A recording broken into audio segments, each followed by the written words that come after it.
오빠! 오빠! 나 버리고 가지 마! 어떤 비밀은 평생 묻어두어도 결국 스스로 무덤을 파고 나온다. 새벽 5시가 되기 전 민성의 눈은 저절로 떠졌습니다. 알람 시계가 울리기도 전에 깨는 습관은 26년째 변하지 않았습니다. 서울 구로구의 작은 빌라 안방에서 민성은 천천히 일어나 거실로 나왔습니다. 아내는 아직 잠들어 있었고 아이들 방문도 굳게 닫혀 있었습니다. 민성은 부엌으로 가서 물을 한 컵 따라 마셨습니다. 창밖으로 아직 어둠이 깔려 있었지만 민성에게는 익숙한 시간이었습니다. 6시가 되자 민성은 세수를 하고 옷을 갈아입었습니다. 52의 나이지만 몸은 아직 튼튼했습니다. 매일 아침 인쇄소로 출근하는 길은 언제나 같았습니다. 지하철을 타고 새 정거장을 가서 다시 10분을 걸어가면 자신의 작은 인쇄소가 나왔습니다. 간판에는 성실인쇄라고 써 있었습니다. 민성이 직접 지은 이름이었습니다. 성실하게 살겠다는 다짐을 담았던 이름이었습니다. 그날도 민성은 평소처럼 기계를 점검하고 주문서를 확인하고 직원 2명과 함께 일을 시작했습니다. 명함 500장, 전단지 1000장, 소책자 200권. 별것 아닌 주문들이었지만 민성은 하나하나 정성을 들였습니다. 기계가 돌아가는 소리가 귓가에 익숙하게 들렸습니다. 잉크 냄새도 종이 냄새도 모두 민성의 일상이었습니다. 저녁 7시가 되어 민성은 집으로 돌아왔습니다. 현관문을 열자 저녁 준비하는 냄새가 났습니다. 아내가 부엌에서 고개를 내밀며 웃었습니다. 여보, 오늘 아들이 좋은 소식 있대요. 민성은 구두를 벗으며 물었습니다. 무슨 소식인데요? 직접 들어보세요. 식탁에 앉아 있어요. 거실 식탁에는 23살 아들 준호가 앉아 있었습니다. 대학교 4학년인 준호는 요즘 취업 준비로 바빴습니다. 옆에는 19살 딸 수진이도 앉아 있었습니다. 수진이는 대학교 1학년이었습니다. 민성은 식탁에 앉으며 아들을 바라봤습니다. 무슨 일이냐? 준호가 환하게 웃으며 말했습니다. 아빠, 저 드디어 취업 확정됐어요. 중견기업인데 조건도 괜찮아요. 민성의 얼굴에도 미소가 번졌습니다. 아들이 그토록 노력했던 결과가 나온 것입니다. 아내가 부엌에서 나오며 박수를 쳤습니다. 우리 아들 정말 대단하다. 축하해. 수진이도 오빠의 어깨를 두드렸습니다. 오빠 축하해. 이제 월급쟁이네. 가족 모두 웃었습니다. 아내가 준비한 저녁상이 차려졌습니다. 소박했지만 정성이 가득한 식탁이었습니다. 된장찌개, 김치, 계란말이, 시금치나물. 민성의 가족은 늘 이렇게 소박하게 살았습니다. 화려하지 않아도 따뜻했습니다. 민성은 숟가락을 들며 아들을 바라봤습니다. 고생 많았다. 아빠가 많이 도와주지 못해서 미안하구나. 준호가 고개를 저었습니다. 아니에요, 아빠. 아빠가 이렇게 성실하게 사는 거 보고 배웠어요. 저도 아빠처럼 살고 싶어요. 민성은 가슴이 뭉클했습니다. 탈북자 출신이라는 사실을 아이들은 알고 있었습니다. 하지만 그 이상의 이야기는 한 번도 꺼낸 적이 없었습니다. 북에 무엇을 두고 왔는지, 어떻게 넘어왔는지, 그 과정에서 무슨 일이 있었는지, 민성은 입을 다물고 살았습니다. 저녁을 먹는 동안 대화는 계속 이어졌습니다. 준호는 회사에 대한 이야기를 했고 수진이는 학교 이야기를 했습니다. 아내는 동네 이웃들 이야기를 했습니다. 민성은 조용히 듣기만 했습니다. 이런 평범한 저녁 시간이 민성에게는 가장 소중했습니다. 26에 남한에 왔을 때 민성이 꿈꾸었던 것이 바로 이런 삶이었습니다. 그런데 바로 그때였습니다. 수진이가 문득 숟가락을 내려놓으며 물었습니다. 그런데 아빠, 저 궁금한 게 있는데요. 민성은 딸을 바라봤습니다. 뭐가 궁금하니? 아빠는 형제가 없어요? 우리 이모나 삼촌 같은 거요. 엄마 쪽은 이모도 있고 외삼촌도 있잖아요. 근데 아빠 쪽은 한 명도 없잖아요. 친척 어른들도 한 번도 못 봤고요. 순간 민성의 손이 멈췄습니다. 숟가락을 든 손에 힘이 들어갔습니다. 아내가 재빨리 눈치를 채고 말했습니다. 수진아, 그건 나중에 물어봐라. 밥이나 먹자. 하지만 수진이는 순수한 얼굴로 계속 물었습니다. 왜요? 그냥 궁금해서 물어본 건데요. 아빠, 형제 있었어요? 민성은 목이 메었습니다. 천천히 입을 열었습니다. 있었다. 다 북에 두고 왔어. 준호가 조심스럽게 물었습니다. 몇 명이나 계셨어요? 동생 한 명 있었다. 지금은 어떻게 되셨는데요? 민성은 대답할 수 없었습니다. 어떻게 말할 수 있겠습니까? 동생을 두만강에서 버리고 혼자 도망쳤다고. 25년간 생사조차 알 수 없다고. 민성은 짧게 대답했습니다. 모르겠다. 소식이 끊겼어. 아내가 재빨리 화제를 돌렸습니다. 자, 그만 먹고 디저트 먹자. 오늘 준호 취업 축하하는 날인데 우울한 이야기는 그만하자. 수진이도 분위기를 눈치채고 입을 다물었습니다. 하지만 이미 늦었습니다. 민성의 가슴 속에서 무언가가 꿈틀거리기 시작했습니다. 오래전 묻어두었던 기억이 흙을 뚫고 올라오는 것 같았습니다. 민성은 억지로 밥을 몇 숟가락 더 떠먹었지만 목구멍으로 넘어가지 않았습니다. 저녁을 마치고 설거지를 도우려다가 아내가 민성을 말렸습니다. 여보, 오늘은 쉬어요. 제가 할게요. 민성은 고개를 끄덕이고 안방으로 들어갔습니다. 침대에 누웠지만 눈이 감기지 않았습니다. 천장을 바라보니 거기 27년 전 그날 밤이 떠올랐습니다. 함경북도 온성군의 두만강, 얼어붙은 강위, 손전등 불빛, 그리고 동생 민주의 손. 차갑고 떨리던 그 손을 민성은 뿌리쳤습니다. 공포에 질려서 살고 싶어서 민성은 동생을 버리고 도망쳤습니다. 아내가 방으로 들어와 옆에 누웠습니다.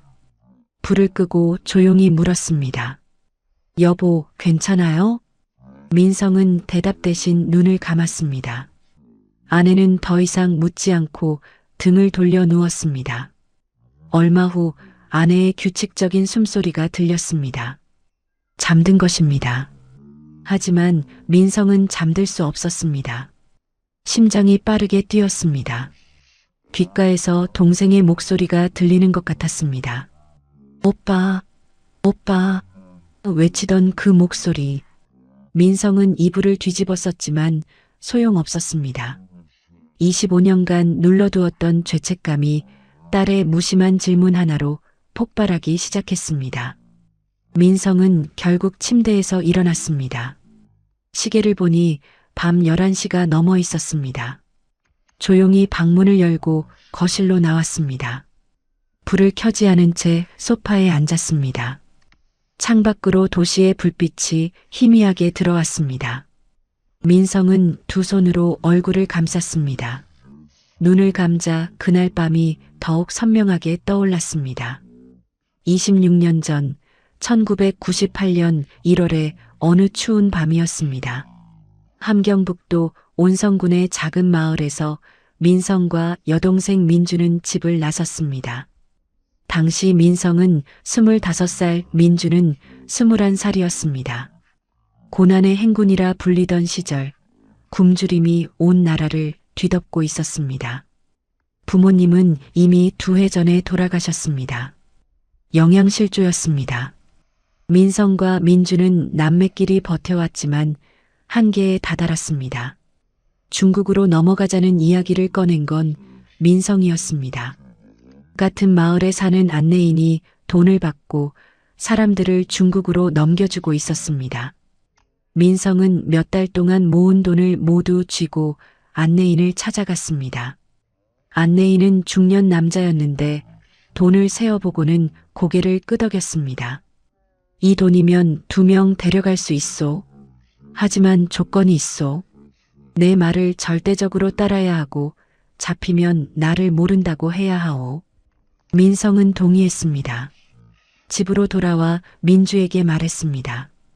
민주는 처음엔 두려워했습니다. 오빠, 위험하지 않아? 잡히면 어떡해? 민성이 동생의 손을 잡았습니다.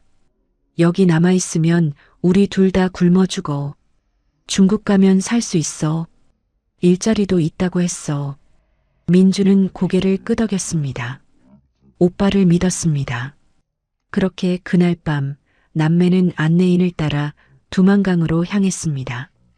한겨울 새벽 2시쯤이었습니다. 달도 없는 깜깜한 밤이었습니다. 안내인은 손전등도 켜지 말라고 했습니다. 눈 덮인 강둑으로 내려갔습니다. 두만강은 완전히 얼어 있었습니다. 안내인이 얼음을 발로 몇 번 두드려 보고는 고개를 끄덕였습니다. 괜찮소. 건널 수 있소. 하지만 뛰지는 마시오.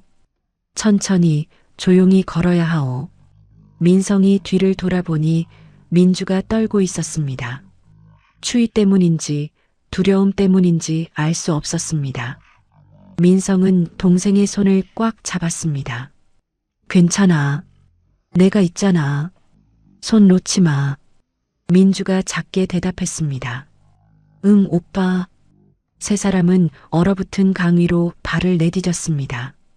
얼음이 발밑에서 삐걱거렸습니다. 민성의 심장은 미친 듯이 뛰었습니다. 안내인이 앞서 걸었고 민성과 민주가 뒤를 따랐습니다. 중국 쪽 강둑이 어둠 속에서 희미하게 보였습니다. 20m 정도 남았습니다. 안내인이 속삭였습니다. 거의 다 왔소. 조금만 더 참으시오. 민성은 동생의 손을 더욱 세게 잡았습니다. 민주의 손은 얼음처럼 차가웠습니다. 10m, 5m, 바로 그때였습니다. 중국 쪽 강둑에서 갑자기 손전등 불빛이 번쩍였습니다. 여러 개의 불빛이 동시에 켜졌습니다. 중국 공안들이었습니다. 고함 소리가 터져 나왔습니다. 거기서 안내인이 욕설을 내뱉으며 돌아서서 북한 쪽으로 달리기 시작했습니다. 민성도 본능적으로 몸을 돌렸습니다. 민주가 오빠의 손을 놓지 않으려고 필사적으로 매달렸습니다. 오빠. 하지만 민성의 머릿속은 오직 생존 본능뿐이었습니다. 공안들의 손전등 불빛이 얼음 위를 훑고 지나갔습니다. 총소리가 울렸습니다. 하늘을 향해 쏜 경고 사격이었습니다. 민성은 공포에 질렸습니다. 동생의 손이 자신의 손목을 붙잡았습니다. 하지만 민성은 그 손을 뿌리쳤습니다. 세게, 거칠게 동생의 손을 뿌리쳤습니다. 민주가 비명을 질렀습니다. 오빠. 민성은 뒤도 돌아보지 않고 달렸습니다. 얼음 위를 미끄러지듯 달렸습니다. 북한 쪽 강둑으로, 어둠 속으로, 눈 덮인 언덕 너머로 달렸습니다. 귀에서는 동생의 목소리가 계속 들렸습니다. 오빠, 나 버리지 마. 하지만 민성은 멈추지 않았습니다. 달리고 또 달렸습니다. 숲속으로 들어가 나무 뒤에 숨어 숨을 헐떡였습니다. 심장이 터질 것 같았습니다. 한참을 그렇게 있다가 조심스럽게 고개를 내밀었습니다. 강 쪽에서 불빛이 움직이는 게 보였습니다. 사람들의 고함 소리가 희미하게 들렸습니다. 민성은 떨리는 다리로 일어나 반대 방향으로 도망쳤습니다. 그날 밤 민성은 산속을 헤매다가 다른 마을 근처 헛간에서 밤을 보냈습니다. 다음 날 새벽 민성은 다시 중국행을 시도했습니다. 이번엔 다른 안내인을 찾았고 혼자 두만강을 건넜습니다. 중국 땅을 밟은 순간부터 민성의 도망은 시작되었습니다. 중국 공안에게 잡히지 않으려고 숨어 다녔고 결국 한국행 브로커를 만나 남한까지 오게 되었습니다. 그 과정에서 1년이 걸렸습니다. 거실 소파에 앉아있던 민성은 눈을 떴습니다. 뺨에 눈물이 흘러내리고 있었습니다. 25년이 지났지만 그날의 기억은 한치도 흐려지지 않았습니다. 동생의 차가운 손, 동생의 외치는 목소리, 그리고 자신이 뿌리쳤던 그 순간, 민성은 두 손으로 얼굴을 감싸고 소리 없이 울었습니다. 새벽까지 거실 소파에 앉아 있다가 민성은 겨우 안방으로 돌아갔습니다. 침대에 누웠지만 잠은 오지 않았습니다. 눈을 감으면 두만강이 보였고 귀를 막아도 동생의 목소리가 들렸습니다. 결국 1시간도 채 자지 못하고 새벽이 밝았습니다. 알람 시계가 울릴 때쯤 민성은 이미 일어나 앉아 있었습니다. 아내가 눈을 뜨며 민성을 바라봤습니다. 여보, 얼굴이 왜 그래요? 잠 못 잤어요? 민성은 고개를 저었습니다. 괜찮아요. 그냥 좀 뒤척였어요. 하지만 거울을 보니 눈 밑에 다크서클이 짙게 깔려 있었습니다. 민성은 세수를 하고 평소처럼 인쇄소로 출근했습니다. 하지만 그날부터 무언가 달라졌습니다. 기계 앞에 서 있어도 집중이 되지 않았습니다. 주문서를 보다가도 문득 손이 멈췄습니다. 인쇄기계가 돌아가는 소리가 얼음 깨지는 소리처럼 들렸습니다. 직원 하나가 민성에게 다가왔습니다. 사장님, 괜찮으세요? 얼굴이 안 좋아 보이는데요. 민성은 억지로 웃으며 대답했습니다. 아니야, 괜찮아. 그냥 어젯밤에 잠을 잘 못 잤어. 그날 저녁에도 민성은 잠들지 못했습니다. 침대에 누우면 악몽이 시작되었습니다. 똑같은 꿈이었습니다. 두만강 얼음 위에서 동생이 손을 뻗고 민성은 그 손을 뿌리쳤습니다. 동생이 얼음 위에 쓰러지는 모습, 그 모습을 보며 민성은 비명을 지르며 깼습니다. 아내가 놀라서 깼습니다. 여보, 무슨 일이에요? 악몽 꾸셨어요? 민성은 온몸이 땀으로 젖어 있었습니다.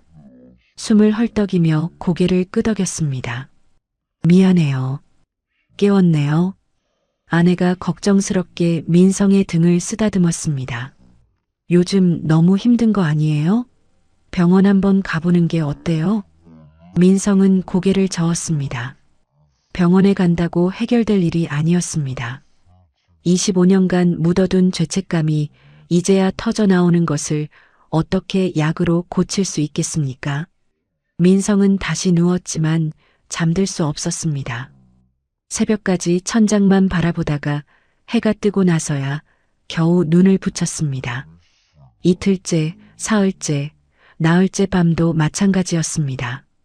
민성은 제대로 잠을 자지 못했습니다.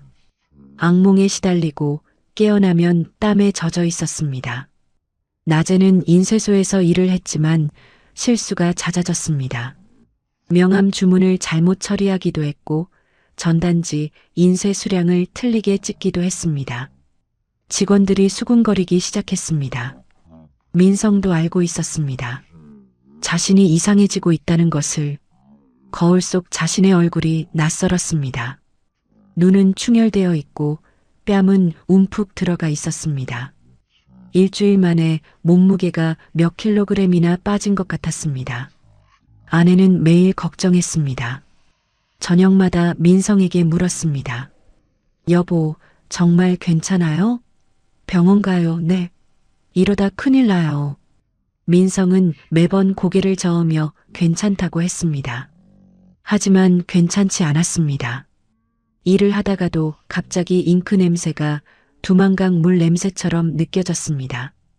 기계 소리가 동생의 비명 소리처럼 들렸습니다. 민성은 화장실로 달려가 세면대에 찬물을 틀고 얼굴을 씻었습니다. 어느 날 오후였습니다. 민성은 명함을 인쇄하다가 갑자기 손이 멈췄습니다. 눈앞이 흐려졌습니다. 귓가에서 동생의 목소리가 들렸습니다. 오빠, 나 버리지 마. 민성은 기계를 멈추고 주저앉았습니다. 직원들이 놀라서 달려왔습니다. 사장님, 괜찮으세요? 민성은 겨우 정신을 차리고 일어났습니다. 괜찮아. 좀 어지러웠어. 오늘은 일찍 들어갈게. 너희들이 마무리 좀 해줘. 집에 돌아온 민성은 침대에 쓰러졌습니다. 아내가 회사에서 전화가 왔다며 걱정스럽게 물었습니다. 여보, 직원한테 전화 왔어요. 사장님이 쓰러질 뻔했다고. 도대체 무슨 일이에요? 민성은 대답하지 못했습니다. 어떻게 설명할 수 있겠습니까?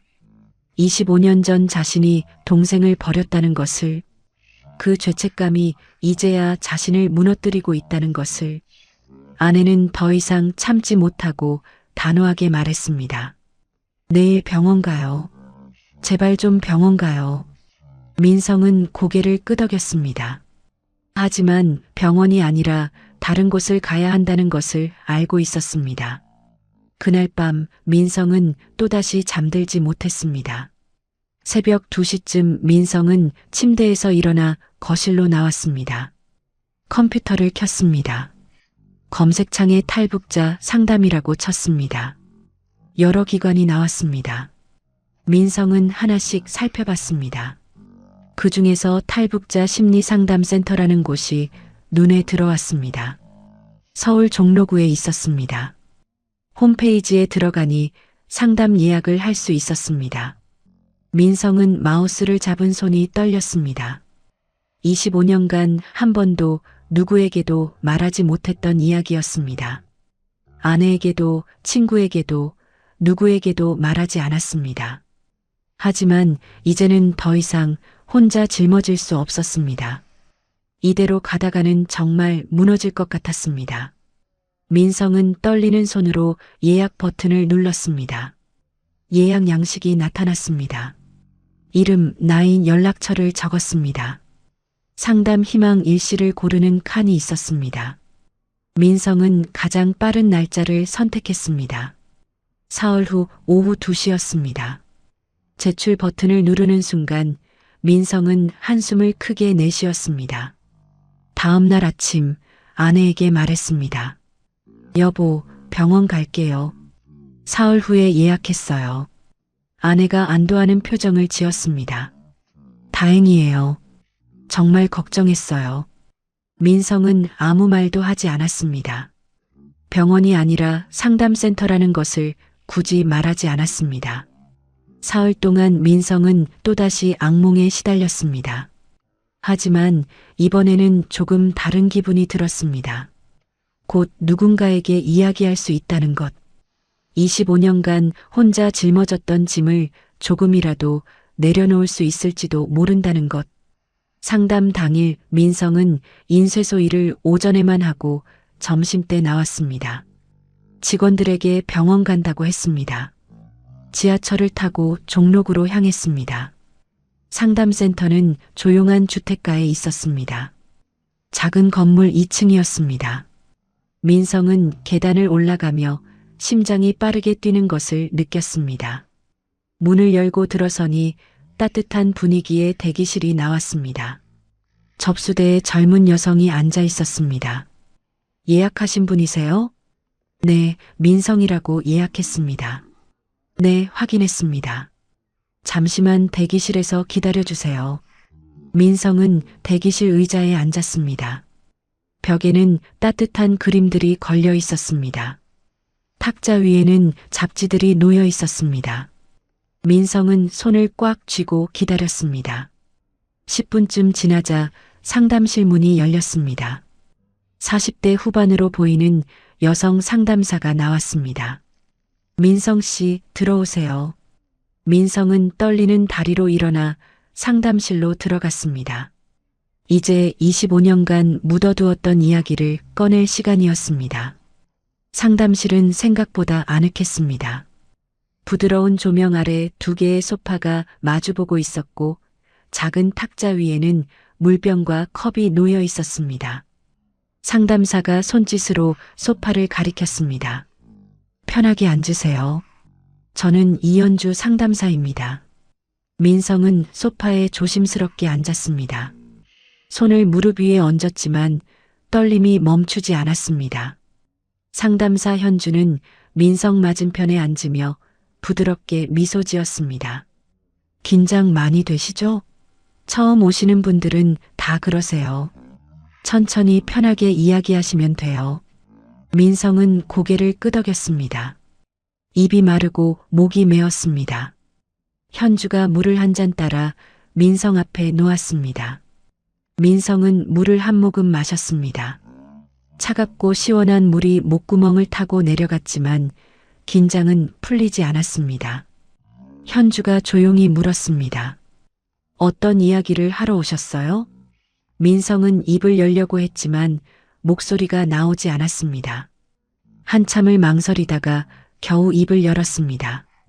저는 26년 전에 북한에서 넘어왔습니다. 현주는 고개를 끄덕이며 들었습니다. 민성은 계속 이어갔습니다. 그때 여동생과 함께 두만강을 건너려고 했는데요. 목소리가 떨렸습니다. 민성은 잠시 멈췄다가 다시 말을 이었습니다. 중국 공안들이 나타났고 저는 공포에 질려서 도망쳤습니다. 동생의 손을 뿌리치고 혼자 도망쳤습니다. 눈물이 차올랐습니다. 민성은 두 손으로 얼굴을 감쌌습니다. 25년간 한 번도 입 밖에 꺼내지 못했던 말이었습니다. 현주는 조용히 기다려 주었습니다. 민성은 손을 내리고 계속 말했습니다. 동생이 제 손을 잡았는데 저는 그 손을 뿌리쳤어요. 세게, 거칠게 뿌리쳤어요. 동생이 오빠라고 외쳤지만 저는 뒤도 돌아보지 않고 달렸어요. 민성의 목소리는 점점 작아졌습니다. 그 뒤로 동생이 어떻게 됐는지 모릅니다. 살았는지 죽었는지 25년 동안 모르고 살았어요. 아니, 알고 싶지 않았어요. 현주가 조용히 물었습니다. 그동안 그 일에 대해 누군가에게 이야기한 적 있으세요? 민성은 고개를 저었습니다. 한 번도 없습니다. 아내에게도 아이들에게도 아무에게도 말하지 못했어요. 왜 지금 이야기하러 오셨어요? 민성은 한숨을 크게 내쉬었습니다. 며칠 전에 딸이 물었어요. 아빠는 형제가 없냐고. 그 질문을 듣는 순간 모든 게 무너졌어요. 25년간 묻어둔 기억이 터져나왔어요. 민성은 계속 이야기했습니다. 그날 밤 이후 어떻게 혼자 중국을 거쳐 남한까지 왔는지, 어떻게 정착했는지, 어떻게 가정을 꾸렸는지. 하지만 늘 마음 한구석에 죄책감이 있었다는 것. 밤마다 악몽에 시달렸다는 것. 동생의 목소리가 귓가에 맴돈다는 것. 현주는 끝까지 조용히 들어주었습니다. 민성이 이야기를 마치자 현주는 천천히 입을 열었습니다. 민성 씨, 그건 당신의 잘못이 아니에요.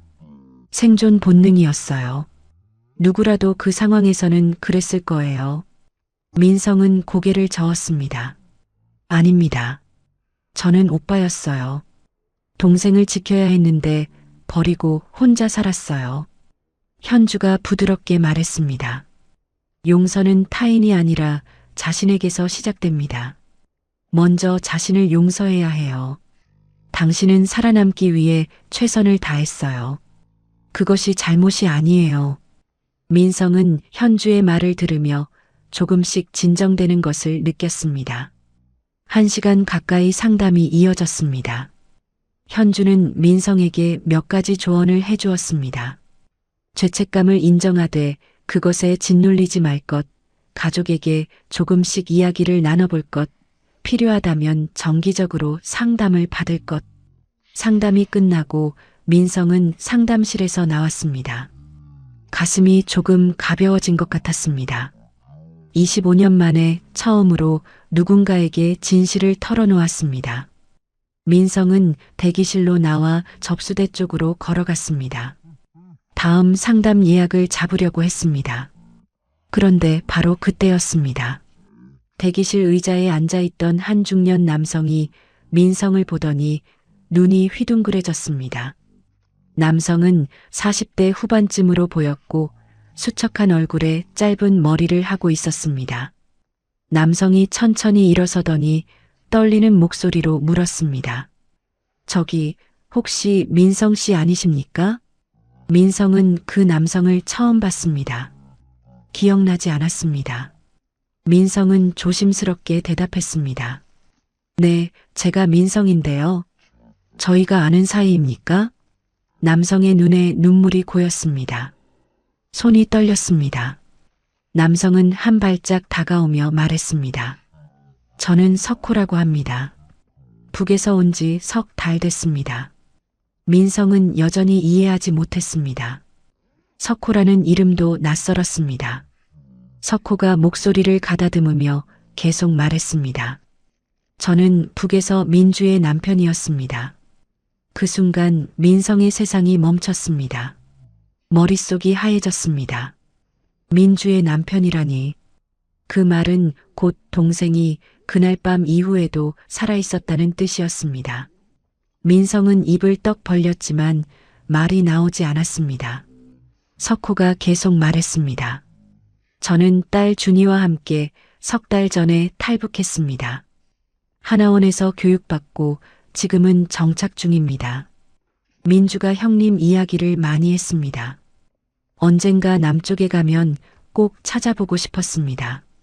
민성은 겨우 목소리를 냈습니다. 민주가 살아있었습니까? 석호의 눈에서 눈물이 흘러내렸습니다. 고개를 천천히 저었습니다.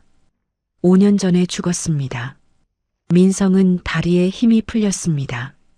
옆에 있던 의자를 붙잡고 주저앉았습니다. 석호도 옆에 앉았습니다.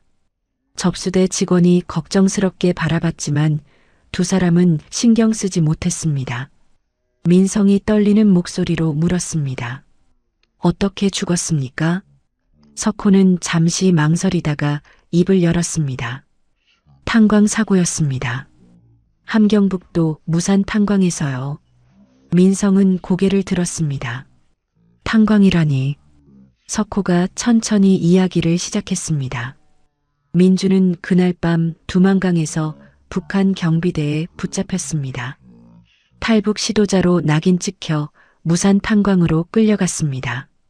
민성은 온몸이 떨렸습니다. 동생이 살아있었습니다. 자신이 버리고 도망친 그날 밤 이후에도 살아있었습니다. 하지만 탄광으로 끌려갔습니다. 석호가 말을 이었습니다. 저는 그 탄광에서 배급 나르는 일을 했습니다. 거기서 민주를 처음 봤습니다. 눈빛이 죽어 있었습니다. 하지만 시간이 지나면서 우리는 서로에게 의지하게 됐습니다. 민성은 고개를 숙였습니다. 눈물이 뚝뚝 떨어졌습니다. 석호는 계속 이야기했습니다. 우리는 결혼했고 딸 준이가 태어났습니다. 민주는 준이를 정말 사랑했습니다. 준이는 올해 17입니다. 민성은 떨리는 목소리로 물었습니다. 동생이 저를 원망했습니까? 석호는 잠시 침묵했습니다. 그리고 천천히 고개를 저었습니다. 민성의 가슴은 더욱 조여왔습니다. 석호가 조용히 말했습니다. 원망하지 않았습니다. 한 번도요. 민성은 믿을 수 없다는 듯 석호를 바라봤습니다. 석호는 계속 말을 이었습니다. 민주는 형님 이야기를 자주 했습니다. 형님이 무사히 남쪽으로 갔을 거라고, 그것만으로도 다행이라고 했습니다. 민성은 더 이상 참을 수 없었습니다. 대기실 의자에 앉은 채 얼굴을 두 손으로 감쌌습니다. 어깨가 떨렸습니다. 석호는 조용히 기다려 주었습니다. 접수대 직원이 물 한 잔을 가져다 주었습니다. 한참이 지나고 민성은 겨우 고개를 들었습니다. 더 자세히 이야기를 들을 수 있겠습니까? 동생이 어떻게 살았는지, 어떻게 죽었는지 알고 싶습니다. 석호가 고개를 끄덕였습니다. 며칠 후에 다시 만나는 게 어떻겠습니까? 여기서 이야기하기엔 너무 길고 힘든 이야기입니다. 민성은 동의했습니다. 두 사람은 연락처를 교환했습니다. 석호가 말했습니다. 하나원 근처에 작은 카페가 있습니다. 거기서 만나는 게 좋겠습니다. 며칠 후 민성은 하나원 근처의 작은 카페로 향했습니다. 아내에게는 일 때문에 늦는다고 했습니다. 아직 아내에게 석호를 만난 이야기를 꺼내지 못했습니다. 카페에 도착하니 석호가 이미 와 있었습니다. 창가 자리에 앉아 밖을 바라보고 있었습니다. 민성이 다가가자 석호가 일어났습니다. 두 사람은 악수를 나누고 마주 앉았습니다. 커피를 주문하고 한참 동안 침묵이 흘렀습니다. 석호가 먼저 입을 열었습니다. 형님, 저는 민주를 탄광에서 처음 봤을 때를 잊을 수가 없습니다. 민성은 조용히 들었습니다. 석호의 목소리는 차분했지만 떨림이 있었습니다. 1998년 겨울이었습니다. 민주가 탄광에 온 지 한 달쯤 됐을 때였습니다. 저는 그때 28살이었고 배급 나르는 일을 하고 있었습니다. 석호는 천천히 이야기를 풀어냈습니다. 무산 탄광은 정치범 수용소까지는 아니었지만 탈북 시도자나 요시찰 대상들이 모이는 곳이었습니다. 지옥 같은 환경이었습니다. 하루 12시간씩 갱도에서 일했고 제대로 된 식사도 못했습니다. 안전 장비도 없이 위험한 작업을 했습니다. 민주를 처음 봤을 때 그 사람은 완전히 무너져 있었습니다. 21살밖에 안 됐는데 눈빛이 죽어 있었습니다. 석호가 잠시 말을 멈췄습니다. 커피를 한 모금 마시고 계속했습니다. 저는 배급을 나르다가 민주와 자주 마주쳤습니다. 처음엔 인사만 나눴습니다. 그런데 시간이 지나면서 조금씩 이야기를 나누게 됐습니다. 민성이 물었습니다. 동생이 그날 밤 이야기를 했습니까? 석호는 고개를 끄덕였습니다. 네. 오빠와 함께 두만강을 건너다가 중국 공안에게 걸렸다고 했습니다. 오빠는 도망쳤고 자신은 북한 경비대에 붙잡혔다고 했습니다. 민성은 숨이 막혔습니다. 석호가 조심스럽게 말을 이었습니다. 민주는 오빠를 원망하지 않았습니다. 오히려 오빠가 무사히 도망쳤을 거라고 그것만으로도 감사하다고 했습니다. 민성의 눈에서 눈물이 흘러내렸습니다.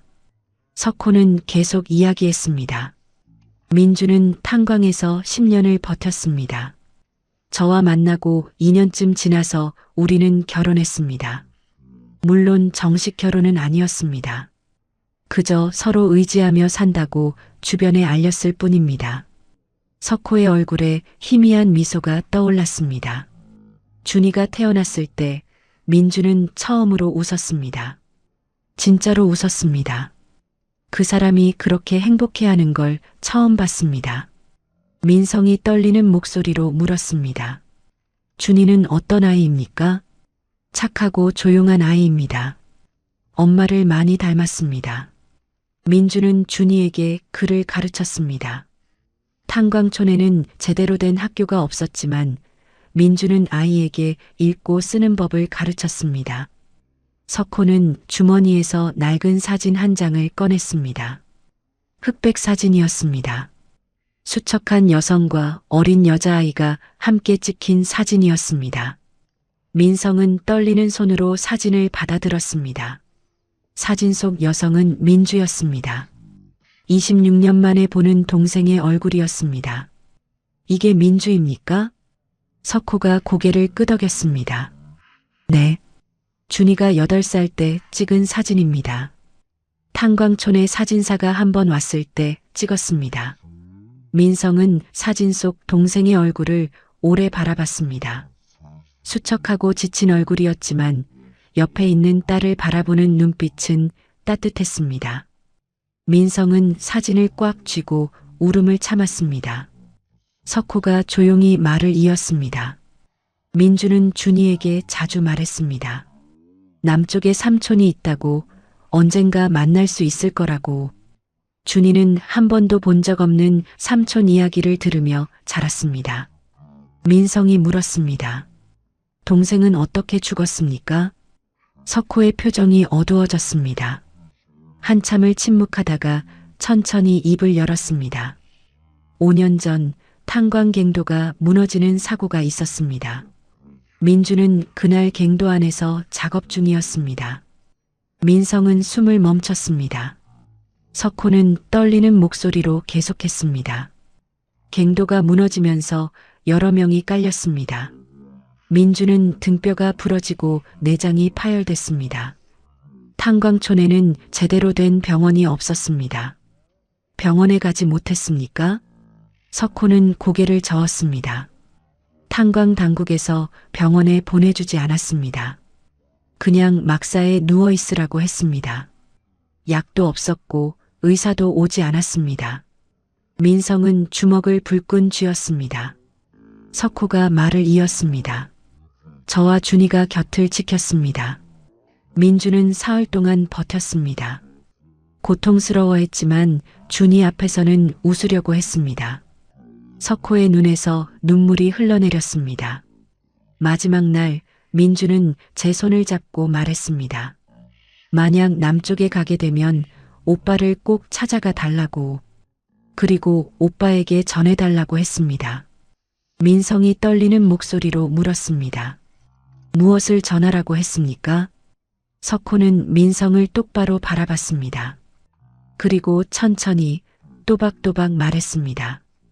괜찮다고, 오빠 탓이 아니라고 전해달라고 했습니다. 오빠가 살아있는 것만으로도 행복하다고 했습니다. 민성은 그 말을 듣고 테이블에 얼굴을 묻었습니다. 어깨가 들썩였습니다. 카페 안 사람들이 쳐다봤지만 민성은 신경 쓸 여유가 없었습니다. 동생은 마지막 순간까지 자신을 원망하지 않았습니다. 오히려 자신이 살아있기를 바랐습니다.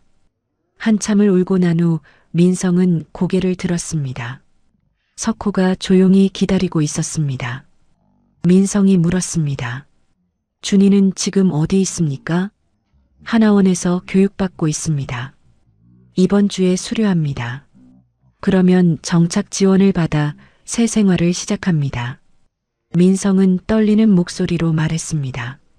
준이를 만나고 싶습니다. 조카를 꼭 만나고 싶습니다. 석호가 고개를 끄덕였습니다. 준이도 형님을 만나고 싶어 할 겁니다. 엄마한테 평생 이야기만 들었으니까요. 두 사람은 오래 앉아 이야기를 나눴습니다. 민성은 자신이 남한에 와서 어떻게 살았는지 이야기했습니다. 석호는 북에서의 삶을 더 자세히 들려주었습니다. 해가 지고 어두워질 때까지 두 사람은 카페에 앉아 있었습니다. 카페 안에 불이 켜지고 사람들이 하나둘 떠나기 시작했습니다. 민성과 석호는 여전히 마주 앉아 이야기를 나누고 있었습니다. 석호가 작은 가방에서 또 다른 물건을 꺼냈습니다. 낡은 공책이었습니다. 표지가 해지고 모서리가 달아 있었습니다. 이게 뭡니까? 민성이 물었습니다. 석호가 공책을 펼쳐 보이며 말했습니다. 민주가 쓴 일기입니다. 탄광에서 10년 동안 쓴 거예요. 민성은 떨리는 손으로 공책을 받아들었습니다. 펼쳐보니 작고 단정한 글씨로 빼곡히 쓰여 있었습니다.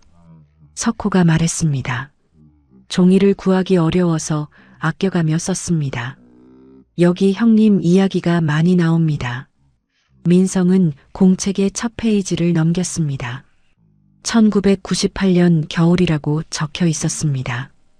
탄광에 온 지 얼마 안 됐을 때의 기록이었습니다. 글씨가 흔들렸습니다. 공포와 절망이 느껴졌습니다. 오늘도 갱도에서 12시간을 일했다. 손이 부르트고 등이 아프다. 하지만 오빠가 무사히 도망쳤을 거라고 생각하니 견딜만하다. 오빠는 나보다 빠르게 달렸으니까 분명히 중국 쪽으로 넘어갔을 것이다. 민성은 그 글을 읽고 눈물이 쏟아졌습니다. 동생은 잡혀가면서도 자신이 무사히 도망쳤기를 바랐습니다. 석호가 조용히 말했습니다. 다른 페이지도 보세요. 형님 이야기가 계속 나옵니다. 민성은 떨리는 손으로 페이지를 넘겼습니다. 몇 달 뒤의 기록이었습니다. 오늘 배금 나르는 사람이 친절하게 말을 걸어줬다. 석호라는 사람이다. 오랜만에 사람다운 대화를 나눴다. 오빠가 남쪽에 잘 도착했을까? 거기는 밥을 마음껏 먹을 수 있다고 들었다. 오빠가 배불리 먹고 있기를 바란다. 민성은 공책을 꽉 쥐었습니다. 손이 하얗게 변할 정도로 세게 쥐었습니다. 석호가 말했습니다. 민주는 형님을 한 번도 원망하지 않았습니다. 제가 한 번 물어본 적이 있습니다. 형님이 원망스럽지 않냐고요. 민성이 고개를 들어 석호를 바라봤습니다. 석호는 그날을 떠올리며 천천히 말했습니다. 민주가 이렇게 답했습니다. 그때 둘 다 잡혔으면 둘 다 죽었을 거라고요. 오빠라도 살았으면 됐다고요. 오빠는 나보다 책임감 있는 사람이니까 남쪽 가서 잘 살 거라고 했습니다. 민성은 더 이상 참을 수 없었습니다. 공책을 테이블 위에 내려놓고 두 손으로 얼굴을 감쌌습니다. 어깨가 심하게 떨렸습니다. 카페 주인이 걱정스럽게 쳐다봤지만 석호가 괜찮다는 듯 손을 저었습니다. 한참이 지나고 민성은 겨우 얼굴을 들었습니다. 눈이 퉁퉁 부어 있었습니다. 민성이 떨리는 목소리로 말했습니다. 저는 25년 동안 동생을 버렸다는 죄책감에 짓눌려 살았습니다. 밤마다 악몽을 꿨고 동생의 목소리가 귓가에 맴돌았습니다. 그런데 동생은 저를 원망하지 않았다니요. 석호가 고개를 끄덕였습니다. 민주는 형님을 자랑스럽게 생각했습니다. 준이에게도 자주 이야기했습니다. 남쪽에는 훌륭한 삼촌이 있다고요. 민성이 물었습니다. 동생은 행복했습니까? 그 지옥 같은 곳에서 행복할 수 있었습니까? 석호는 잠시 생각하다가 대답했습니다. 완전히 행복하지는 않았을 겁니다. 하지만 저와 준이가 있어서 견딜 수 있었다고 했습니다. 특히 준이가 태어나고 나서는 삶의 이유가 생겼다고 했습니다. 민성은 다시 공책을 펼쳤습니다. 준이가 태어난 뒤의 기록을 찾았습니다. 2005년이라고 적혀 있었습니다. 오늘 준이가 태어났다. 작고 빨간 아기가 울음을 터뜨렸을 때 나는 처음으로 이곳에서 웃었다. 준이를 보니 오빠가 생각났다. 오빠도 남쪽에서 가정을 꾸렸을까? 아이들을 낳았을까? 그렇다면 얼마나 좋을까? 민성은 그 글을 읽으며 가슴이 찢어지는 것 같았습니다. 동생은 지옥 같은 탄광에서 아이를 낳으면서도 자신을 생각했습니다. 자신이 잘 살고 있기를 바랐습니다. 석호가 말을 이었습니다. 민주는 준이에게 글을 가르치면서 자주 말했습니다. 언젠가 이곳을 벗어나면 남쪽으로 가서 삼촌을 찾자고요. 동생이 탈북을 생각했습니까? 석호가 고개를 끄덕였습니다. 네. 준이가 크면 함께 남쪽으로 가려고 했습니다. 하지만 탄광을 벗어나기가 쉽지 않았습니다. 감시가 심했고 도망칠 기회가 없었습니다. 민성이 물었습니다. 그러면 어떻게 나오셨습니까? 석호의 표정이 어두워졌습니다. 민주가 죽고 나서 1년쯤 지났을 때 탄광 감시가 느슨해진 틈을 타서 도망쳤습니다. 준이를 데리고요. 민주의 유언이었습니다. 꼭 준이를 남쪽으로 데려가 달라고요. 민성은 고개를 숙였습니다. 동생은 죽어가면서도 딸의 미래를 걱정했습니다. 석호가 계속 말했습니다. 중국을 거쳐서 남한까지 오는데 2년이 걸렸습니다. 브로커를 여러 번 바꿔야 했고 숨어 지내야 했습니다. 하지만 민주와의 약속을 지키고 싶었습니다. 민성이 석호를 바라봤습니다. 고생 많으셨습니다. 제가 해야 할 일을 대신해 주셨습니다. 석호는 고개를 저었습니다. 아닙니다. 민주를 사랑했기 때문에 한 일입니다. 그리고 준이는 제 딸이기도 하니까요. 민성은 공책을 마지막 페이지까지 넘겼습니다. 사고가 나기 며칠 전에 기록이었습니다. 준이가 12살이 됐다. 이제 제법 글도 쓰고 계산도 할 줄 안다. 이 아이가 크면 이곳을 벗어나야 한다. 석호와 함께 남쪽으로 가야 한다. 오빠를 만나야 한다. 그것이 내 마지막 소원이다. 민성은 공책을 덮었습니다. 더 이상 읽을 수 없었습니다. 석호가 조용히 말했습니다. 형님, 민주는 형님을 원망하지 않았을 뿐만 아니라 사랑했습니다. 마지막까지 형님을 생각했습니다. 민성이 떨리는 목소리로 물었습니다. 제가 이 공책을 가져도 되겠습니까? 석호가 고개를 끄덕였습니다. 물론입니다. 형님이 가지셔야 합니다. 민주가 그걸 바랐을 겁니다. 민성은 공책을 가슴에 꼭 안았습니다. 동생의 마지막 흔적이었습니다. 동생의 목소리가 담긴 유일한 물건이었습니다. 석호가 말했습니다. 형님, 이제 자신을 용서하셔야 합니다. 민주도 그걸 바랄 겁니다. 민성은 고개를 끄덕였습니다. 하지만 쉽지 않을 것 같았습니다. 25년간 짊어진 죄책감이 하루아침에 사라질 리 없었습니다. 하지만 적어도 이제는 진실을 알았습니다. 동생이 자신을 용서했다는 것을, 아니, 애초에 원망하지 않았다는 것을. 두 사람은 카페를 나왔습니다. 밖은 이미 깜깜했습니다. 거리에 가로등이 켜져 있었습니다. 석호가 말했습니다. 다음 주에 준이와 함께 형님을 찾아뵙겠습니다. 준이도 삼촌을 만나고 싶어 할 겁니다. 민성이 대답했습니다. 그때까지 저도 마음의 준비를 하겠습니다. 조카를 만날 준비를요. 두 사람은 악수를 나누고 헤어졌습니다. 민성은 지하철을 타고 집으로 향했습니다. 가슴에는 동생의 일기장이 안겨 있었습니다. 지하철 안에서 민성은 창밖을 바라봤습니다.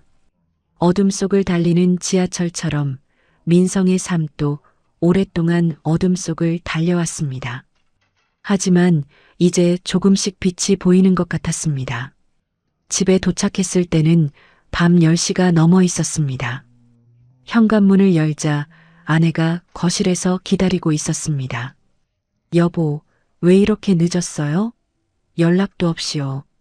민성은 아내를 바라봤습니다. 이제 말해야 할 때였습니다.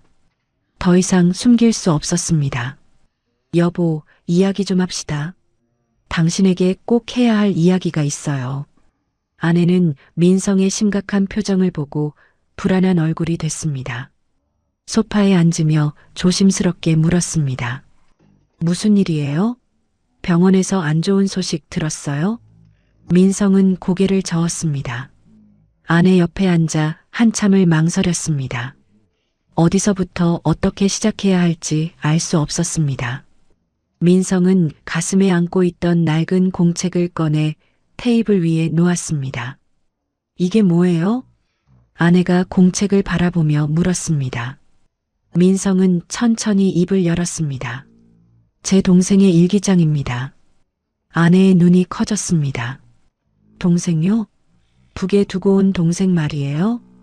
민성은 고개를 끄덕였습니다. 그리고 지난 일주일 동안 있었던 일을 이야기하기 시작했습니다. 상담센터에 간 것, 석호를 만난 것, 동생 민주가 5년 전에 죽었다는 것. 아내는 말없이 듣다가 민성의 손을 잡았습니다. 그래서 요즘 그렇게 힘들어했던 거예요?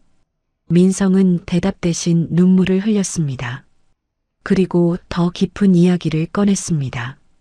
26년 전 그날 밤의 일을, 두만강에서 동생의 손을 뿌리치고 혼자 도망친 일을, 25년간 그 죄책감에 짓눌려 살아온 일을. 아내는 충격받은 얼굴로 민성을 바라봤습니다. 하지만 손은 놓지 않았습니다. 민성이 모든 이야기를 마치자 아내는 조용히 말했습니다.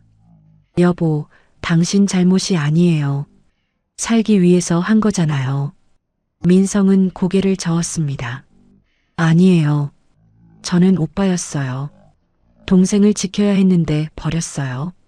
아내가 민성의 얼굴을 두 손으로 감싸며 말했습니다. 당신이 그때 같이 잡혔으면 둘 다 죽었을 거예요. 동생도 그걸 알았나 봐요. 그래서 원망하지 않은 거예요. 민성은 아내의 품에 안겨 울었습니다. 한참을 그렇게 있다가 민성은 고개를 들었습니다. 아이들한테도 말해야 할 것 같아요. 아내가 고개를 끄덕였습니다. 그래요. 아이들도 알 권리가 있어요. 그리고 아이들은 이해할 거예요. 다음 날 저녁 민성은 온 가족을 거실에 모았습니다. 준호와 수진이는 무슨 일인가 싶어 조심스럽게 소파에 앉았습니다. 민성은 아내와 눈을 마주치고 용기를 내어 입을 열었습니다. 너희들에게 할 이야기가 있다. 준호가 물었습니다. 무슨 일이에요, 아빠? 민성은 천천히 이야기를 시작했습니다. 지난 며칠 동안 있었던 일을, 동생의 남편을 만난 것, 동생이 죽었다는 소식을 들은 것, 그리고 26년 전 그날 밤의 일까지. 수진이는 눈물을 글썽이며 들었습니다. 준호는 심각한 표정으로 아버지를 바라봤습니다. 민성이 이야기를 마치자 한참 동안 침묵이 흘렀습니다. 준호가 먼저 입을 열었습니다. 아빠, 그건 아빠 잘못이 아니에요.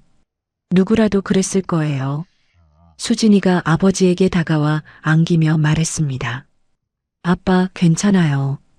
이모도 아빠를 원망하지 않았잖아요. 민성은 두 아이를 껴안았습니다.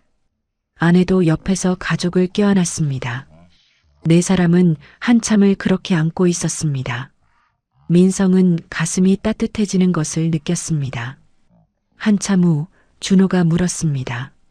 그럼 이모의 딸, 우리 사촌이 있다는 거죠? 민성은 고개를 끄덕였습니다. 그래, 준이라고 해. 올해 17살이야. 수진이가 눈을 반짝이며 말했습니다. 저보다 2살 어리네요. 언제 만날 수 있어요? 민성이 대답했습니다. 다음 주에 만나기로 했어. 준이 아버지, 그러니까 이모부도 함께 오실 거야. 준호가 말했습니다. 아빠, 우리가 도와드릴 수 있는 거 있으면 말씀하세요. 가족이잖아요. 민성은 아들의 말에 눈물이 또 쏟아졌습니다. 가족들이 자신을 이해해주고 받아들여준다는 것이 믿기지 않았습니다. 25년간 혼자 짊어졌던 짐을 이제는 가족과 나눌 수 있게 됐습니다. 그날 밤 민성은 오랜만에 편안하게 잠들었습니다. 악몽을 꾸지 않았습니다. 동생의 목소리도 들리지 않았습니다. 대신 동생이 웃고 있는 꿈을 꿨습니다. 탄광이 아닌 따뜻한 햇살 아래에서 딸과 함께 웃고 있는 동생의 모습이었습니다. 일주일이 지났습니다. 약속한 날이 왔습니다. 민성은 아침부터 집안을 정리했습니다. 아내는 음식을 준비했습니다. 준호와 수진이도 집안을 깨끗이 청소했습니다. 오후 2시쯤 초인종이 울렸습니다. 민성은 떨리는 손으로 현관문을 열었습니다. 석호가 서 있었습니다. 그리고 옆에 17살 소녀가 서 있었습니다. 준이었습니다. 민성은 조카를 보는 순간 숨이 멈췄습니다. 동생을 닮았습니다. 얼굴 윤곽도, 눈매도, 입꼬리를 살짝 올리는 모습도 동생 그대로였습니다. 안녕하세요. 준이가 조심스럽게 인사했습니다.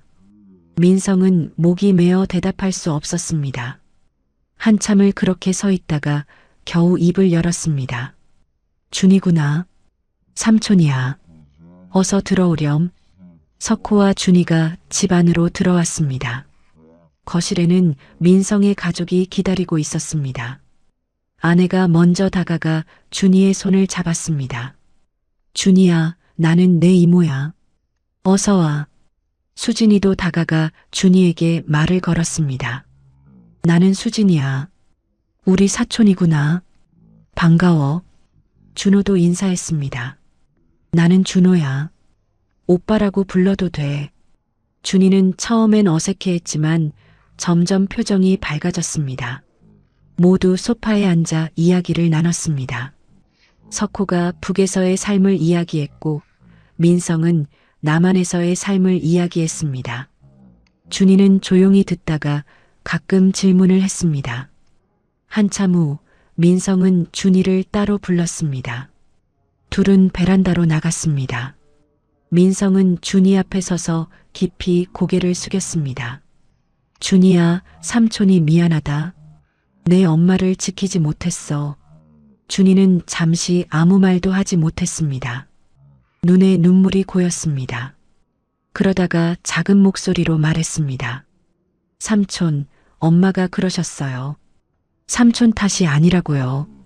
오히려 삼촌이 살아있어서 고맙다고요. 민성은 그 말을 듣고 무릎을 꿇었습니다. 준이의 손을 잡았습니다. 준이야, 이제부터라도 삼촌이 너를 돌볼게. 내 엄마 못다한 것까지 삼촌이 해줄게. 준이는 눈물을 흘리며 고개를 끄덕였습니다. 민성은 조카를 끌어안았습니다. 26년 전 놓쳐버렸던 동생의 손을 떠올렸습니다. 이번에는 절대 놓지 않겠다고 다짐했습니다. 동생의 딸을, 자신의 조카를 이제는 제대로 지키겠다고. 저녁 식사 시간이 됐습니다. 아내가 차린 식탁에는 따뜻한 음식들이 가득했습니다. 민성의 가족과 석호, 준이가 함께 둘러앉았습니다. 어색했지만 따뜻한 시간이었습니다. 준호가 준이에게 음식을 권하고 수진이가 이야기를 나눴습니다. 석호와 민성은 서로를 바라보며 미소 지었습니다. 식사를 마치고 모두 거실에 앉았습니다. 민성은 동생의 일기장을 가져와 준이에게 건넸습니다. 준이야, 이거 내 엄마가 쓴 일기야. 내가 가져야 할 것 같아. 준이는 떨리는 손으로 일기장을 받았습니다. 펼쳐보더니 눈물을 흘렸습니다. 석호가 딸의 어깨를 감싸 안았습니다. 민성도 옆에 앉아 조카의 손을 잡았습니다. 그날 저녁 석호와 준이가 돌아갈 때 민성은 현관까지 배웅했습니다. 준이가 민성을 안으며 말했습니다. 삼촌, 다음에 또 올게요. 민성이 대답했습니다. 그래, 자주 오렴. 이제 우리 가족이잖아. 문을 닫고 민성은 거실로 돌아왔습니다. 가족들이 소파에 앉아 민성을 바라봤습니다. 아내가 물었습니다. 여보, 마음이 좀 편해졌어요? 민성은 고개를 끄덕였습니다. 완전히 편해진 것은 아니었지만 적어도 혼자가 아니라는 것을 알았습니다. 그날 밤 민성은 침대에 누워 천장을 바라봤습니다. 옆에서 아내가 규칙적으로 숨을 쉬고 있었습니다. 민성은 눈을 감았습니다. 예전 같으면 악몽이 시작됐을 것입니다. 하지만 오늘 밤은 달랐습니다. 꿈속에서 동생이 나타났습니다. 하지만 이번에는 두만강 얼음 위가 아니었습니다. 따뜻한 햇살 아래 초록빛 들판이었습니다. 동생이 웃으며 손을 흔들었습니다. 민성도 웃으며 손을 흔들어 주었습니다. 동생 옆에는 어린 준이가 서 있었습니다. 민성은 편안하게 잠들었습니다. 다음 날 아침 민성은 일찍 일어나 석호에게 전화를 걸었습니다. 석호가 전화를 받았습니다. 형님, 무슨 일이십니까? 민성이 말했습니다. 오늘 시간 있으십니까? 이야기 나눌 게 있습니다. 네, 괜찮습니다. 어디서 만날까요? 지난번 그 카페에서 만납시다. 점심때쯤요. 점심시간에 민성은 카페에 먼저 도착해 있었습니다. 석호가 들어오자 민성은 일어나 악수를 청했습니다. 두 사람은 자리에 앉았습니다. 민성이 먼저 입을 열었습니다. 어제 준이를 만나고 밤새 생각했습니다. 제가 조카를 어떻게 도울 수 있을까 하고요. 석호가 손을 저었습니다. 형님, 마음만 받겠습니다. 저희는 정부 지원을 받으니까 괜찮습니다. 민성은 고개를 저었습니다. 아닙니다. 제가 해야 할 일입니다. 동생을 지키지 못했으니 적어도 조카는 제대로 돌봐야 합니다. 석호는 민성의 진심 어린 눈빛을 보고 고개를 끄덕였습니다. 민성이 계속 말했습니다. 준이가 고등학교에 다녀야 할 텐데 학비는 제가 도와드리고 싶습니다. 그리고 생활비도 부족하시면 말씀하세요. 석호의 눈에 눈물이 고였습니다. 형님, 정말 감사합니다. 하지만 너무 부담 가지지 마세요. 민성이 석호의 손을 잡았습니다. 부담이 아닙니다. 가족이니까요. 그리고 석호 씨도 일자리를 구하셔야 할 텐데 제가 아는 분들에게 알아보겠습니다. 석호는 고마움의 말을 잇지 못했습니다. 민성이 말을 이었습니다. 준이는 공부를 잘합니까? 네, 민주가 가르친 덕분에 기초는 탄탄합니다. 하나원에서 시험을 봤는데 성적이 괜찮았습니다. 민성이 미소를 지었습니다. 동생을 닮았군요. 민주도 머리가 좋았습니다. 그럼 준이가 대학까지 갈 수 있도록 제가 돕겠습니다. 석호가 깊이 고개를 숙였습니다. 형님, 정말 감사합니다. 민주가 알면 얼마나 기뻐할까요? 두 사람은 오랫동안 이야기를 나눴습니다. 준이의 학교 등록 절차, 석호의 취업 준비, 당장 필요한 것들. 민성은 하나하나 메모하며 들었습니다. 카페를 나올 때 민성은 석호에게 봉투를 건넸습니다. 이건 당장 필요하실 생활비입니다. 부담 갖지 마세요. 석호가 봉투를 받으며 말했습니다. 형님, 이 은혜 평생 잊지 않겠습니다. 며칠 후 민성은 석호와 준이를 데리고 근처 고등학교를 찾았습니다. 교무실에서 교감 선생님을 만났습니다. 민성이 설명했습니다. 제 조카입니다. 북에서 온 지 얼마 안 됐는데 학교에 다닐 수 있을까요? 교감 선생님은 준이를 따뜻하게 바라봤습니다. 물론입니다. 탈북 학생들을 위한 지원 프로그램도 있습니다. 준이 학생, 어서 오세요. 준이는 처음에 긴장했지만 교감 선생님의 친절한 말에 조금씩 긴장이 풀렸습니다. 등록 절차를 밟는 동안 민성은 옆에서 지켜봤습니다. 서류에 보호자 란이 있었습니다. 석호가 적으려다가 민성을 바라봤습니다. 형님도 같이 적으시겠습니까? 민성은 고개를 끄덕였습니다. 보호자 란에 석호의 이름과 함께 민성의 이름도 적혔습니다. 민성은 그 순간 가슴이 벅찼습니다. 이제 자신도 준이의 보호자가 된 것입니다. 학교를 나오며 준이가 민성에게 말했습니다. 삼촌, 정말 감사해요. 학교 다닐 수 있을 줄 몰랐어요. 민성이 조카의 머리를 쓰다듬었습니다. 당연한 거야. 내가 공부 잘해서 대학도 가야지. 준이가 수줍게 웃었습니다. 그 모습이 어린 시절 동생과 똑같았습니다. 민성은 마음속으로 동생에게 말했습니다. 민주야, 걱정 마. 준이는 내가 잘 돌볼게. 일주일 후 민성은 석호를 위해 인쇄소에 자리를 마련했습니다. 직원으로 고용한 것입니다. 석호는 처음엔 사양했지만 민성이 설득했습니다. 우선 일하면서 남한 생활에 적응하세요. 나중에 더 좋은 기회가 오면 그때 옮기시면 됩니다. 석호는 감사하다는 말을 거듭하며 일을 시작했습니다. 성실하고 꼼꼼한 성격 덕분에 인쇄소 일에 금방 적응했습니다. 민성은 석호가 일하는 모습을 보며 마음이 놓였습니다. 어느 토요일 오후 민성은 준이를 집으로 불렀습니다. 수진이가 준이와 친해지길 바랐습니다. 준이가 도착하자 수진이가 반갑게 맞았습니다. 준이야, 어서 와. 내 방 구경할래? 두 소녀는 수진이의 방으로 들어갔습니다. 민성은 거실에서 신문을 보며 아이들의 웃음소리를 들었습니다. 얼마 후 두 아이가 거실로 나왔습니다. 수진이가 말했습니다. 아빠, 준이한테 영어 좀 가르쳐 줄게요. 학교에서 따라가기 힘들대요. 민성이 고개를 끄덕였습니다. 그래, 내가 도와줘라. 사촌끼리 잘 지내야지. 준이가 수줍게 말했습니다.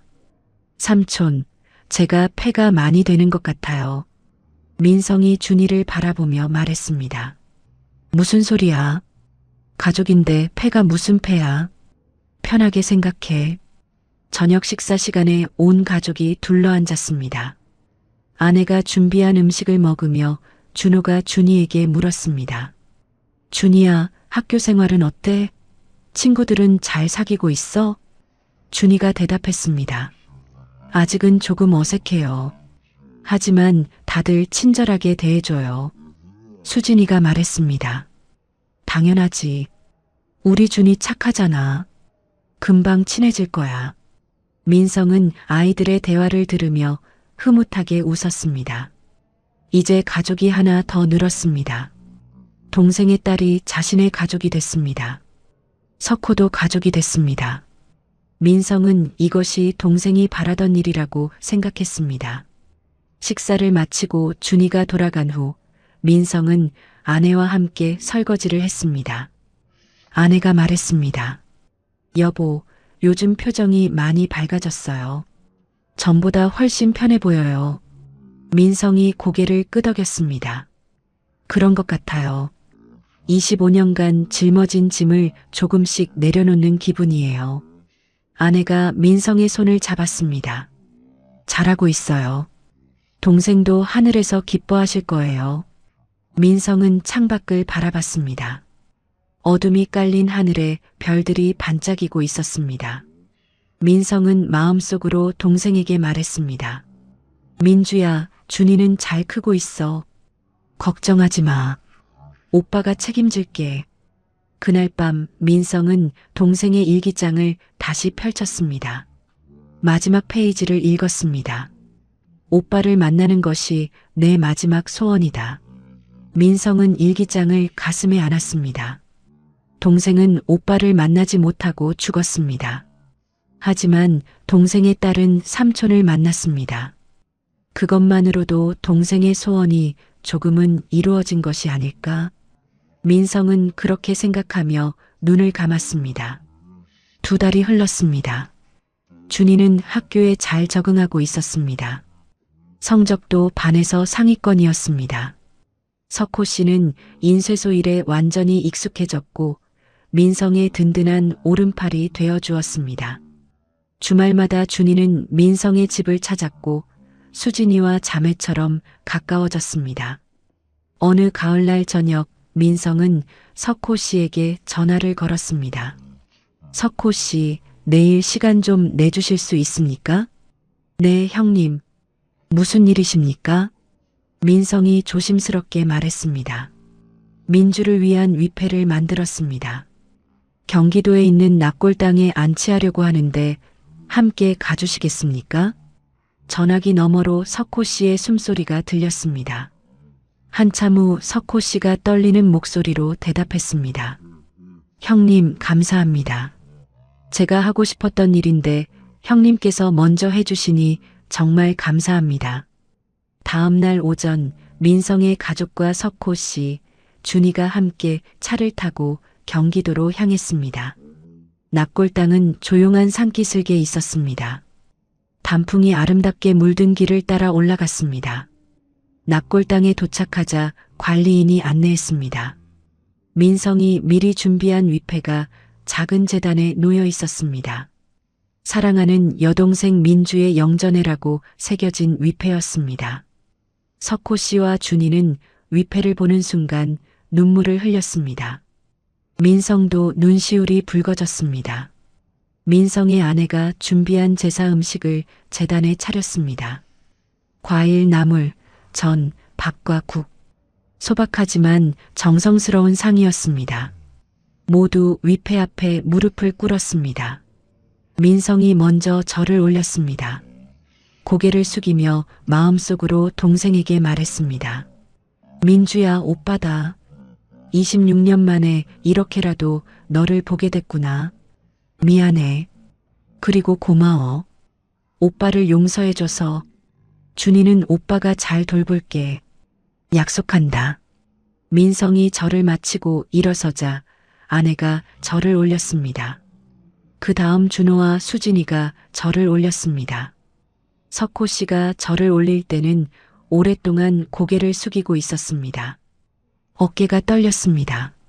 마지막으로 준이가 앞으로 나왔습니다. 준이는 위패 앞에 무릎을 꿇고 절을 올렸습니다. 절을 마치고도 한참을 그 자리에 앉아 있었습니다. 작은 목소리로 중얼거렸습니다. 엄마, 나 잘 지내고 있어요. 학교도 다니고 친구들도 생겼어요. 삼촌이 정말 잘해주세요. 아빠도 일자리를 구했어요. 걱정하지 마세요. 준이의 목소리가 떨렸습니다. 민성은 조카의 어깨에 손을 얹었습니다. 준이는 민성을 올려다보며 눈물을 흘렸습니다. 민성이 준이를 일으켜 세우고 껴안았습니다. 엄마가 다 보고 있을 거야. 하늘에서 지켜보고 계실 거야. 모두 제단 앞에서 한참을 서 있었습니다. 창밖으로 단풍 든 산이 보였습니다. 바람이 불어와 나뭇잎들이 춤을 췄습니다. 민성은 그 모습을 보며 동생이 편안히 쉬고 있기를 바랐습니다. 납골당을 나와 근처 공원으로 갔습니다. 벤치에 앉아 도시락을 먹었습니다. 아내가 준비한 김밥과 과일이었습니다. 처음에는 조용했지만 점점 대화가 오갔습니다. 준호가 준이에게 학교 이야기를 물었고 수진이가 재미있는 일화를 들려주었습니다. 석호 씨가 민성에게 말했습니다. 형님, 정말 감사합니다. 민주도 기뻐할 겁니다. 민성이 고개를 저었습니다. 제가 해야 할 일이었습니다. 이제라도 이렇게 할 수 있어서 다행입니다. 준이가 민성 옆에 앉으며 말했습니다. 삼촌, 엄마가 삼촌 이야기 정말 많이 했어요. 오빠는 책임감 있는 사람이라고, 남쪽에서 잘 살고 있을 거라고요. 민성의 목이 메었습니다. 준이가 계속 말했습니다. 엄마는 한 번도 삼촌을 원망한 적 없어요. 오히려 오빠가 살아있는 것만으로도 감사하다고 했어요. 저한테도 그렇게 말했어요. 민성은 준이의 손을 꽉 잡았습니다. 준이야, 삼촌이 평생 너를 돌볼게. 내 엄마한테 약속한 거야. 준이가 고개를 끄덕이며 민성에게 기댔습니다. 민성은 조카를 꼭 안아주었습니다. 옆에서 아내가 지켜보며 미소를 지었습니다. 준호와 수진이도 따뜻한 눈빛으로 바라봤습니다. 해가 기울어 오후 4시쯤 되었습니다. 집으로 돌아가는 차 안에서 수진이가 말했습니다. 아빠, 우리 명절 때마다 이모 찾아뵈러 가요. 민성이 백미러로 딸을 바라보며 대답했습니다. 그래, 그렇게 하자. 우리 가족의 일부니까. 준호도 말했습니다. 저도 같이 갈게요. 이모한테 제 근황도 말씀드리고 싶어요. 석호 씨가 감동한 목소리로 말했습니다. 정말 감사합니다. 준이와 제가 이렇게 좋은 가족을 만나다니 행운입니다. 민성이 대답했습니다. 석호 씨도 우리 가족입니다. 이제 우리는 하나예요. 차는 고속도로를 달렸습니다. 창밖으로 노을이 아름답게 물들고 있었습니다. 민성은 운전대를 잡으며 가슴이 따뜻해지는 것을 느꼈습니다. 26년간 짊어진 죄책감이 완전히 사라진 것은 아니었습니다. 하지만 이제는 그 무게를 가족과 함께 나눌 수 있게 됐습니다. 집에 도착했을 때는 저녁 6시가 넘어 있었습니다. 석호 씨와 준이를 배웅하며 민성이 말했습니다. 다음 주 일요일에 우리 집에서 밥 먹어요. 온 가족이 함께요. 준이가 환하게 웃으며 대답했습니다. 네, 삼촌. 꼭 올게요. 석호 씨와 준이가 떠나고 민성의 가족은 거실에 앉았습니다. 아내가 따뜻한 차를 내왔습니다. 준호가 말했습니다. 아빠, 오늘 정말 의미 있는 날이었어요. 이모를 제대로 모실 수 있어서 다행이에요. 수진이도 말했습니다. 저도 이모한테 인사드릴 수 있어서 좋았어요. 준이 언니도 좋아하는 것 같았어요. 민성은 아이들을 바라보며 흐뭇하게 웃었습니다. 아내가 민성의 손을 잡으며 말했습니다. 여보, 잘했어요. 동생도 기뻐하실 거예요. 그날 밤 민성은 침대에 누워 오랜만에 편안한 마음으로 잠들었습니다. 꿈속에서 동생이 나타났습니다. 동생은 웃고 있었습니다. 탄광이 아닌 아름다운 들판에서 행복한 얼굴로 웃고 있었습니다. 민성도 꿈속에서 웃었습니다.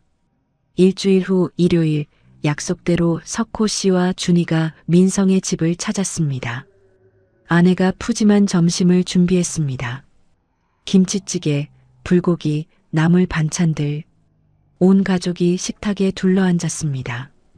8명이 함께 앉으니 식탁이 가득 찼습니다. 민성이 밥그릇을 들며 말했습니다. 자, 모두 맛있게 먹읍시다. 우리 가족이니까 모두가 잘 먹겠습니다라고 인사했습니다. 수저 소리와 함께 따뜻한 대화가 오갔습니다. 준이가 학교에서 있었던 일을 이야기하고 준호가 회사 이야기를 했습니다. 석호 씨는 인쇄소에서의 경험을 나눴습니다. 웃음소리가 집 안가득 울렸습니다. 민성은 그 모습을 바라보며 생각했습니다. 동생이 이 모습을 봤으면 얼마나 좋았을까. 하지만 동생은 분명히 하늘에서 지켜보고 있을 것입니다. 그리고 웃고 있을 것입니다. 오빠가 자신의 딸을 잘 돌보고 있다는 것을 보며 식사를 마치고 모두 거실에 앉아 차를 마셨습니다. 준이가 민성에게 다가와 조용히 말했습니다. 삼촌, 저 정말 행복해요. 엄마도 기뻐하실 것 같아요. 민성이 조카의 머리를 쓰다듬으며 대답했습니다. 그래, 삼촌도 행복해.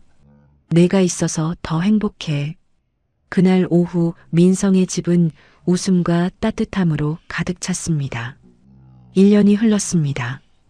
계절이 한 바퀴 돌아 다시 가을이 왔습니다. 준이는 고등학교 2학년이 됐고 성적은 여전히 우수했습니다. 대학 진학을 목표로 열심히 공부하고 있었습니다. 석호 씨는 인쇄소에서 실력을 인정받아 작업 반장이 됐습니다. 민성은 석호 씨가 독립할 수 있도록 작은 분식집을 차려주었습니다. 석호 씨와 준이가 함께 운영하는 분식집이었습니다. 주말이면 민성의 가족은 분식집을 찾았습니다. 석호 씨가 만든 떡볶이와 준이가 만든 김밥을 먹으며 이야기를 나눴습니다. 준이는 이제 완전히 남한 생활에 적응했습니다. 친구들도 많이 생겼고 학교에서 인기도 좋았습니다. 어느 가을날 민성은 가족들과 함께 다시 납골 땅을 찾았습니다. 석호 씨와 준이도 함께였습니다. 그곳은 단풍이 더욱 아름답게 물들어 있었습니다. 붉고 노란 나뭇잎들이 바람에 흩날렸습니다. 민성의 가족은 제단 앞에 제사 음식을 차렸습니다. 1년 전보다 더 정성스러운 상이었습니다. 모두 차례로 절을 올렸습니다. 민성이 마지막으로 절을 올렸습니다. 고개를 숙이며 마음속으로 동생에게 말했습니다. 민주야, 1년이 지났어. 준이는 정말 잘 크고 있어. 성적도 좋고 친구들도 많아. 석호 씨도 열심히 일하고 있어. 걱정하지 마. 오빠가 끝까지 책임질게. 그리고 민주야, 오빠 이제 괜찮아. 내가 용서해줘서 오빠도 이제 나 자신을 용서할 수 있을 것 같아. 절을 마치고 일어서는데 준이가 민성의 손을 잡았습니다. 18살이 된 준이는 한 뼘 더 자란 것 같았습니다. 준이가 민성을 바라보며 말했습니다. 삼촌, 엄마 말씀 제대로 전한 거 맞죠? 엄마는 삼촌을 한 번도 원망한 적 없다고요. 오히려 삼촌이 살아있어서 기뻤다고요. 민성은 고개를 끄덕이며 조카의 어깨를 감싸 안았습니다. 그래, 내 엄마는 오빠보다 훨씬 강한 사람이었어. 그리고 따뜻한 사람이었어. 준이가 말했습니다. 삼촌도 강한 사람이에요. 25년 동안 그 죄책감을 견뎌냈잖아요. 그리고 이제 저를 이렇게 돌봐주시잖아요. 민성의 눈에 눈물이 고였습니다. 하지만 이번에는 슬픔의 눈물이 아니었습니다. 감사함의 눈물이었습니다. 민성은 조카를 꼭 껴안았습니다. 준이야, 내가 있어서 삼촌이 구원받았어. 정말 고마워. 석호 씨가 다가와 민성의 어깨에 손을 얹었습니다. 형님, 민주도 편히 쉬고 있을 겁니다. 형님 덕분에 준이가 이렇게 잘 크고 있으니까요. 민성의 아내와 아이들도 다가왔습니다. 8명이 제단 앞에 둘러섰습니다. 창밖으로 햇살이 들어왔습니다. 따뜻하고 부드러운 빛이었습니다. 민성은 그 빛 속에서 동생의 미소를 보는 것 같았습니다. 납골당을 나와 근처 공원을 걸었습니다. 낙엽이 깔린 길을 천천히 걸으며 이야기를 나눴습니다. 준호가 준이에게 대학 진학에 대해 조언했고 수진이는 자신의 대학 생활 이야기를 들려주었습니다. 석호 씨와 민성은 뒤에서 천천히 걸으며 대화를 나눴습니다. 형님, 정말 감사합니다. 형님이 아니었으면 저희가 어떻게 됐을지 모릅니다. 석호 씨가 말했습니다. 민성이 고개를 저었습니다. 저야말로 감사합니다. 석호 씨와 준이가 있어서 제가 살 수 있었습니다. 동생의 유지를 이을 수 있었습니다. 두 사람은 벤치에 앉아 하늘을 바라봤습니다. 구름 한 점 없는 맑은 하늘이었습니다. 민성은 그 하늘 어딘가에 동생이 있다고 믿었습니다. 편안히 쉬고 있을 것이라고 믿었습니다. 해가 지기 시작했습니다. 하늘이 주황빛으로 물들었습니다. 모두 차에 올라타 집으로 향했습니다. 차 안에서 준이가 말했습니다. 삼촌, 저 대학 가면 사회복지학을 공부하고 싶어요. 저처럼 힘든 사람들을 돕고 싶어요. 민성이 백미러로 준이를 바라보며 말했습니다. 좋은 생각이야. 내 엄마도 그걸 좋아하실 거야. 준이가 환하게 웃었습니다. 그 미소가 동생의 미소와 똑같았습니다. 민성은 운전대를 잡으며 미소 지었습니다. 집에 도착했을 때는 저녁 7시가 넘어 있었습니다. 온 가족이 함께 저녁을 먹었습니다. 식탁에는 웃음소리가 끊이지 않았습니다. 석호 씨와 준이가 돌아간 후 민성은 베란다로 나갔습니다. 밤하늘에 별들이 반짝이고 있었습니다. 아내가 옆에 와서 섰습니다. 민성의 손을 잡으며 말했습니다. 여보, 요즘 표정이 정말 편안해 보여요. 예전과는 완전히 다른 사람 같아요. 민성이 고개를 끄덕였습니다. 그런 것 같아요. 25년간 짊어진 짐을 드디어 내려놓은 것 같아요. 동생도 기뻐하실 거예요. 민성은 하늘을 올려다봤습니다. 가장 밝게 빛나는 별 하나가 눈에 들어왔습니다. 민성은 그 별이 동생이라고 생각했습니다. 자신을 내려다보며 미소 짓고 있을 것이라고. 그날 밤 민성은 25년 만에 처음으로 진정한 평화를 느끼며 잠들었습니다. 악몽은 없었습니다. 동생의 외침도 들리지 않았습니다. 대신 따뜻한 꿈을 꿨습니다. 동생과 함께 햇살 가득한 들판을 걷는 꿈이었습니다. 동생이 웃으며 말했습니다. 오빠, 이제 그만 가도 돼. 오빠는 잘했어. 준이 잘 부탁해. 민성도 웃으며 대답했습니다. 그래, 걱정 마. 동생 목까지 오빠가 살게. 아침이 밝았습니다. 민성은 상쾌한 기분으로 눈을 떴습니다. 창밖으로 햇살이 들어왔습니다.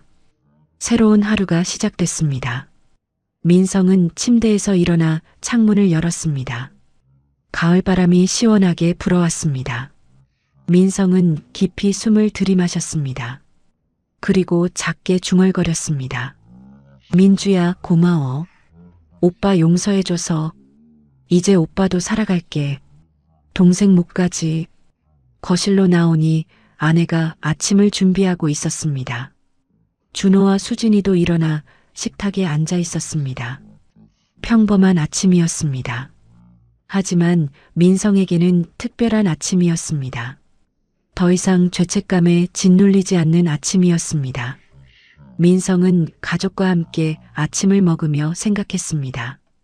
형제란 끝까지 함께 있는 것만이 아니라는 것을, 떨어져 있어도 심지어 세상을 달리해도 서로를 기억하고 그 마음을 이어가는 것, 그리고 남은 가족을 끝까지 책임지는 것. 그것이 진짜 형제라는 것을. 여러분, 오늘 이야기는 여기서 마무리됩니다. 민성은 25년 동안 동생을 버렸다는 죄책감에 시달렸습니다.